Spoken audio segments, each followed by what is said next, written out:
जो हमें नेक रास्तों पर ले चले और हमें एक नेक रास्ता दिखाए।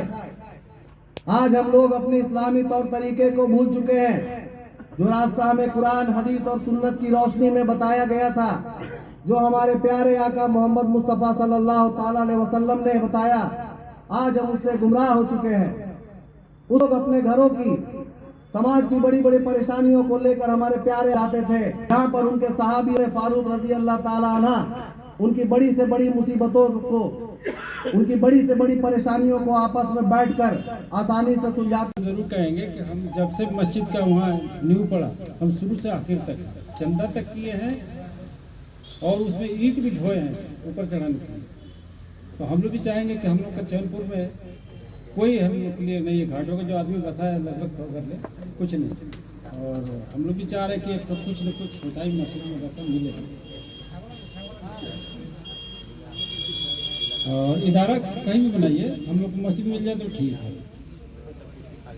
इतना ही कहूँगी, ज़्यादा नहीं। अस्सलाम वालेकुम। मैं मोहम्मद अनवर, घाटों का रहने वाला। मैं खास कर ये आप लोग को बीच इस मंच के माध्यम से बता देना चाहता हूँ कि हम लोगों ने एक लड़ाई, अपनी लड़ाई खुद लड़ रहे हैं। घाटों से मस्जिद को जब भी स्थानांतरण हो तो घाटों के अगल बगल में बने, जिसके लिए मैंने पहले भी मीडिया के सामने अपनी बात को रखी थी। लेकिन जिसमें मोइन खान चाह रहे हैं कि जबरन मस्जिद हजारीबाग जाए, उस चीज़ के लिए हम लोग विरोध कर रहे हैं और इसके लिए हम लोग आगे भी विरोध करेंगे। अगर ऐसा नहीं हुआ तो समय आने पर हम लोग अपना जान देने के लिए भी तैयार हैं और हम लोग लड़कर भी लेंगे। लेकिन मस्जिद घाटों के अगल बगल चैनपुर हुआ, बगल में हाउसिंग है, मंदिर भी बना वहाँ पे, मस्जिद भी बनी है और भी घाटों के मस्जिद मंदिर टूटा है तो वहीं हाउसिंग में बना है। तो फिर ये मस्जिद हजारीबाग क्यों जाएगी इतना दूर? इसमें जरूर साजिश कर रहे हैं मोइन जी, जिसके वजह से वो मस्जिद हजारीबाग ले आना चाह रहे हैं। उसको हम लोग कभी भी नहीं जाना देना चाहिए।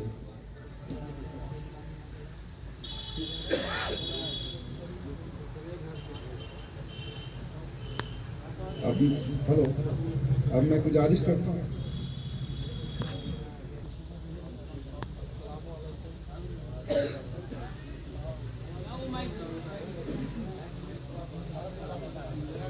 अस्सलामु अलैकुम। सबसे पहले हम लंबा चौड़ा तकरीर तो यहाँ नहीं करेंगे, इसलिए कि बहुत ही लोग, बहुत जगह के लोग आए हुए हैं 84 गांव से, सबको मौका मिलना चाहिए। हम छोटी सी लाइन में एक ही बात कहेंगे कि ये जो घाटों मस्जिद का जो मसला है, बहुत पेचीदा, जानबूझ के कुछ टाटा कंपनी का दलाली करते हैं, उन लोग इस मसले किए हैं। और ये मस्जिद लीज होल्डर एरिया में है। हम अपने तरफ से तो यही चाहेंगे कि लीज होल्डर एरिया में ही हमारा मस्जिद बने और बढ़िया से बढ़िया बने, क्योंकि हजारीबाग यहाँ के लोगों को मुश्किल हो जाएगी नमाज पढ़ने के लिए। यहाँ से हजारीबाग जाना, नमाज पढ़ना बहुत मुश्किल है। और कंपनी का या गवर्नमेंट का रूल भी है कि जो लीज होल्डर एरिया है, जो भी फैसिलिटी है वो लीज होल्डर एरिया में ही हम देंगे। इतना ही कह के हम अपना वाणी को समाप्त करते हैं। अस्सलाम वालेकुम। बहुत बहुत शुक्रिया जनाब इस्माइल खान साहब। अब मैं बिला ताखिर जो हमारे आज इस मीटिंग के अगुआ साथी हैं जनाब डॉक्टर जमीन अख्तर साहब, मैं उनसे गुजारिश करता हूँ कि वो मंच पर आवे और अपनी बातों को रखें।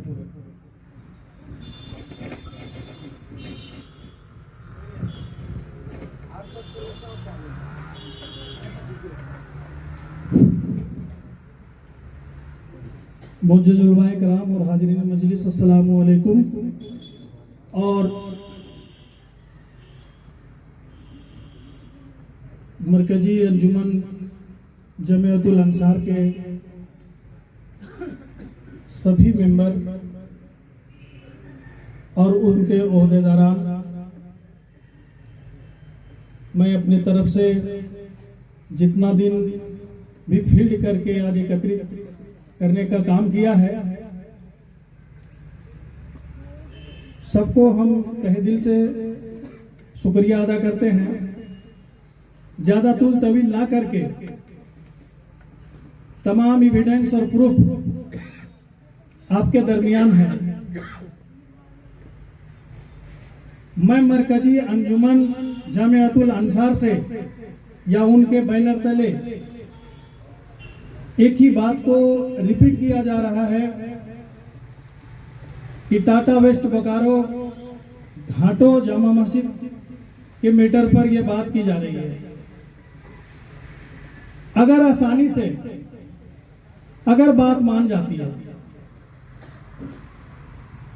तो कोई बात नहीं है, क्योंकि मस्जिद के बदला मस्जिद में उन्होंने तामीर किया है नूरी मस्जिद के नाम से।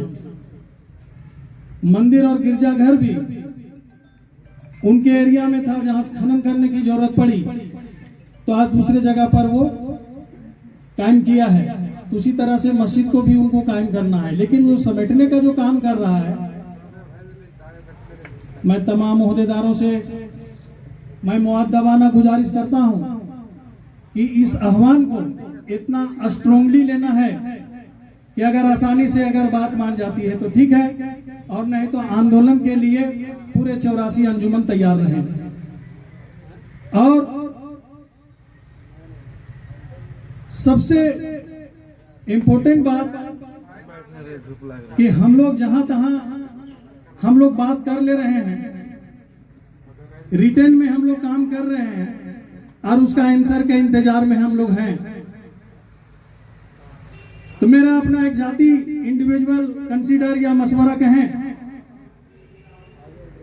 कि इसी 84 अंजुमन के कुछ मेंबर बनाया जाए और कुछ घाटों का जो वहां का जो स्थानीय निवासी हैं उन लोगों को एक कमेटी गठन कर दिया जाए जो टाटा प्रबंधन के साथ वार्ता करने के लिए तैयार रहे, उनके टेबल में बात करने के लिए भी तैयार रहे, उनके साथ बात करने के लिए कोई ना कोई हो। सिर्फ कागजी तौर पर हम लोग सुन रहे हैं और कागजी तौर पर हम लोग जवाब का इंतजार कर रहे हैं। अगर संघर्ष करने की जरूरत पड़े तो पहले उनसे गुजरना होगा। अगर उनसे जिस तरह से हम लोग को ओपिनियन आता है फिर उसके हिसाब से हम लोग काम को अंजाम देंगे। मैं आखिरी बात कहती हूँ, खुदा हाफिज। बहुत शुक्रिया डॉक्टर जमील साहब। अब मैं जिस फतवे के बारे में आप लोगों को बताया है, और एक नहीं 3 फतवा आ गया है, जिस पर हमारे रतबे के मदरसा जामिया हाफिजिया के प्रिंसिपल जनाब मौलाना सज्जाद साहब, उनसे मैं गुजारिश करता हूं कि वो मंच पर आवे और फतवे को भी सुनाएं और अपनी बात को भी रखें।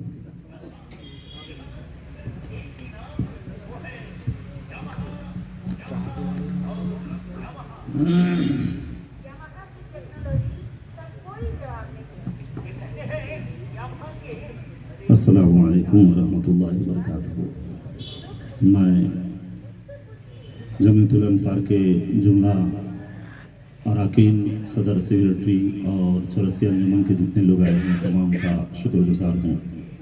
मुझ पर जो जिम्मेदारी दी गई है वो ये है फतवे के ताल्लुक़ से, और जब से ये मामला शायद कि आप लोग सुन रहे होंगे मैं पेश रहा हूँ, और दीन का काम है, रहना भी चाहिए।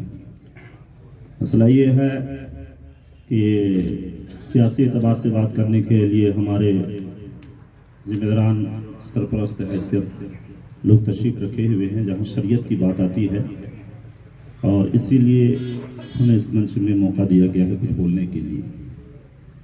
सबसे पहले जो फतवा मंगाया गया था, ये फतवा बाजी का काम घाटों से ही शुरू हुआ है, और मैं आपको बता दूं कि जो 2 फतवा, 2 फरीक नहीं बल्कि एक ही फरीक 2 फतवा मंगाया, एक ही फरीक 2 फतवा मंगाया।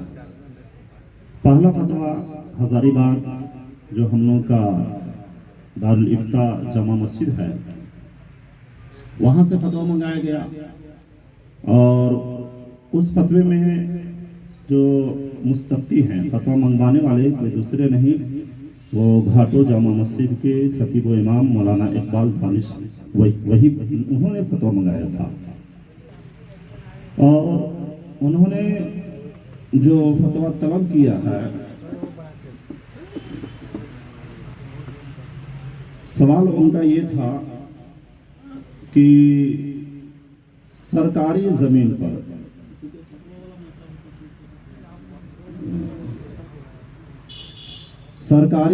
पर मस्जिद तामीर करने के शरई मामलात के ताल्लुक से कि सरकारी ज़मीन पर मस्जिद तामीर की जा सकती है या नहीं की जा सकती है, और एक मस्जिद की रकम को दूसरी मस्जिद में लगाना, जिसको उर्दू में कहते हैं जम करना, मिलाना, ये शरीय एतबार से जायज़ है या नाजायज़ है। सवाल जैसा किया गया तो इदारे शरिया हज़ारीबाग का जवाब ये था जो शरीय एतबार से है कि मस्जिद के लिए जो ज़मीन होनी चाहिए वो 1 नंबर की ज़मीन होनी चाहिए। सरकारी ज़मीन में मस्जिद ना बनाई जाए। वजह यह है कि अगर सरकारी ज़मीन हो तो बाद में उसमें सरकार की मिल्कियत बाकी रहेगी, और मसला ये होगा कि वो अपने तसरुफ में जब चाहेगा आपकी मस्जिद को तोड़ देगा, और मस्जिद टूटना एक मस्जिद टूटना नहीं बल्कि मुसलमानों का दिल टूटना है। लिहाजा ऐसे जगहों में मस्जिद बनाने से परहेज किया जाए। जवाब ये आया। दूसरा सवाल उनका था कि एक मस्जिद की रकम को दूसरी मस्जिद में मिलाना जायज़ है या नाजायज़ है, तो उसका जवाब यही दिया गया है कि एक मस्जिद की रकम दूसरी मस्जिद में आप इस्तेमाल नहीं कर सकते हैं। रकम तो बहुत दूर की बात है, एक मस्जिद के झाड़ू दूसरी मस्जिद में इस्तेमाल नहीं कर सकते। जब मस्जिद में नहीं कर सकते हैं तो अगर कुछ लोग चाहें कि मस्जिद की रकम खाकर अपने घर में इस्तेमाल कर लें तो कहाँ से जायज़ होगा। तो ये काबिल गौर है। ये फतवा उन्हीं का मंगाया हुआ है जो पहला फतवा मैं आपके जहन नशी करवाना चाह रहा हूँ और बावर करवाना चाह रहा हूँ, सुनासाई करवा रहा हूँ। ये इकबाल दानिश जो वहाँ के इमाम थे उन्होंने ही मंगवाया था। अब इसमें मस्जिद को दूसरी मस्जिद में मुंतकिली का मामला ही खत्म कर दिया गया, नहीं कर सकते। अब देखिए उसी जमात उन्हीं लोगों ने, ऐसा नहीं कि दूसरा फरीक, उसी फरीक ने दूसरा फतवा मंगवाया, और अब सिरे नाव जो इस्तिफ्ता मंगवाया, सवाल किया गया कि घाटों, पहले तो मस्जिद की बात की गई, अब दूसरा सवाल फतवा जो मंगाएगा उसमें सिरे नाव ये कहा गया कि वो घाटों की मस्जिद है ही नहीं, घाटों की मस्जिद है ही नहीं, बल्कि वो सरकार की जमीन थी। लोगों ने जब वहाँ बहुत सारे वर्कर थे, उनको नमाज की दिक्कत हो रही थी, सरकार से मांग किया, और मांग करने के बाद सरकार ने एक जमीन दे दी कि इसमें आप लोग नमाज पढ़िए। वो सरकार की जमीन थी। मैं वो जो लोगों ने ग्राउंड बनाया है वो बयान कर रहा हूँ जो इस फतवे में लिखा हुआ है, समझ रहे हैं कि वो जमीन थी और उस जमीन को सरकार की जमीन थी, उसकी मिल्कियत में थी। वर्कर लोगों ने नमाज के इल्तिजा करी तो टाटा कंपनी ने वो जमीन दी ताकि लोग उसमें नमाज पढ़ें। वो मुतलक मस्जिद नहीं है। सवाल ये बनाया, और जब ये सवाल बनाया गया तो जाहिर सी बात है कि जब मस्जिद से मुस्तफ्ती यानी सवाल करने वाला मस्जिद से वो इनकार कर दिया, तो अब तो सवाल जिस एतबार से किया गया तो जवाब बरेली शरीफ का यही आया कि अगर वो मुतलक मस्जिद है ही नहीं है तो उसकी जायदाद आप कहीं भी इस्तेमाल कर सकते हैं। ये जवाब बरेली शरीफ का है और जवाब दुरुस्त है इस लिहाज से कि मस्जिद से असिरना इनकार किया गया है। एक बात गौर तलब यह है कि जो मुस्तफ्ती हैं वहां के सेक्रेटरी वो लिखते हैं कि हम घाटो जामा मस्जिद के सेक्रेटरी हैं, तो सबसे पहले तो उनको ये लिखना चाहिए हम घाटो नमाजगाह के सेक्रेटरी हैं। खुद तो आप लिख रहे हैं जामा मस्जिद के सेक्रेटरी हैं। बार बार दर्शाया जा रहा है घाटों की जामा मस्जिद, जब घाटों की जामा मस्जिद नाम भी है और फिर इनकार भी है, ये डबल पॉलिसी हो गई। ये डबल पॉलिसी हो गई। एक तरफ आप कह रहे हैं कि घाटों की जामा मस्जिद, जामा मस्जिद, जामा मस्जिद, सब लोग जान रहे हैं घाटों की जामा मस्जिद। इमाम भी कह रहे हैं कि हम घाटों जामा मस्जिद के इमाम हैं। तो फिर ये सवाल कैसे पैदा होता है कि वो मस्जिद है ही नहीं। तो फिर आपको सवाल ये बनाना था कि इस नमाजगाह के ताल्लुक से सवाल करना चाहिए। आपने मस्जिद के ताल्लुक से सवाल किया है, लिहाजा इस चीज का पूरा ख्याल रखा जाए कि फतवा जिस तरीके से पूछा जाएगा जवाब उसी तरीके से आएगा। उलमाए कराम ने वही काम किया है, किसी आलिम पर उंगली उठाने की भी जरूरत नहीं है। सब लोग हम तशरीफ रखे, बड़ी जिम्मेदारी के साथ बोल रहा हूं। यहाँ मीडिया वाले लोग भी बैठे। ये कहाँ लिखा हुआ है उस मस्जिद को उठा करके जामा मस्जिद ही क्या है हजारीबाग ही ले जाएगा? शरीयत तो ये कहती है जो करीब है उसको तरजीह दी जाए। और जब ये मानू विधानसभा रामगढ़ जिले की संपत्ति है, हम क्यों हजारीबाग के पीछे पड़े? अगर शरीयत एतबार से भी देखा जाए जो शरीयत कहती है करीब को तरजीह दी जाए, तो जो हमारा करीब है हम उसको तरजीह देंगे, ना कि दूर की बात। मस्जिद के ताल्लुक से एक मशवरा आया भी एक चैनपुर के ताल्लुक कि मस्जिद वहां बना। हमको कोई किसी चीज का इख्तलाफ नहीं है, बस ये है कि जो करीब है उसको तरजीह दी जाए। और इस चीज को कंपनी को भी बावर करवाया गया कि जो शरीर एतबार से है शरीयत से हट करके कंपनी भी कोई फैसला नहीं लेगा। चौरसिया अंजुमन एक पावरफुल अंजुमन है। अगर हम और आप चाहेंगे जहां चाहेंगे मस्जिद वही बनेगी, लेकिन आप वही चाहिएगा जो शरीयत कहती है, आप वही चाहिएगा जो शरीयत कहती है। लिहाजा गुजारिश करता हूं आपस में थोड़ा सा समझौता कीजिए, प्यार से मोहब्बत से। और अभी मशवरा लोगों का अच्छा रहा है, ये चौरसिया अंजुमन के जानिब से जो मेमोरेंडम सौंपा जाएगा कंपनी को, अगर कंपनी इस पर भी हमारी बात नहीं मानती है तो आंदोलन के लिए अब तैयार हो जाए। और इसलिए मैं एक शेर कहना चाहता हूं कि हुकूमत अगर भीख है तो इतनी शराफत से मत मांग, और अगर हक है, हुकूमत अगर भीख है तो इतनी शराफत से मत मांग, और अगर हक है तो खामोश मत, अगर हक है तो खामोश मत। आप जोर लगाएं, इंशाअल्लाह काम होगा। और सबसे अहम चीज, अभी तहरीक बेदारी कॉन्फ्रेंस रामगढ़ जिला में 17 दिसंबर को होने वाला है, जहां उसका एक एजेंडा, बहुत प्यारा एजेंडा, सारा एजेंडा उसका खूबसूरत एजेंडा। उसमें एक एजेंडा यह है हमारे कौम के बच्चे और बच्चियों के लिए एक बेहतरीन यूनिवर्सिटी क्या है काम किया जाए। एक बहुत बड़ा एजेंडा है, बहुत अच्छा एजेंडा है। कब तक के हम गैरों के यूनिवर्सिटी में अपने बच्चों को पढ़ा करके ये कहेंगे कि हमारे बच्चों के हालात ये है, हमारी बच्चों, कब तक के ये रोना रोता, क्यों अपना कोई इदारा, कोई यूनिवर्सिटी कायम नहीं कर पा रहे हैं? और इसके लिए एक बेहतरीन ये मौका है, गोल्डन मौका है, बेहतर मौका। तो अगर आप इसमें जोर लगाते हैं तो इंशाअल्लाह जो हम लोग का एक एजेंडा है वो एजेंडा पास होगा। और इंशाअल्लाह रब्बुल इज्जत एक यूनिवर्सिटी के तौर पर, जिस तरीके से अलीगढ़ यूनिवर्सिटी, जामिया मिलिया, ये सब इदारे आप लोगों की मेहनत से एक इदारा जरूर इंशाअल्लाह रामगढ़ जिला में बनेगा, आप लोगों की मेहनत की वजह से। देखिए सर सैयद अहमद गुजरे हुए कई साल हो गया, लेकिन नाम आज भी जिंदा है, आज भी जिंदा है।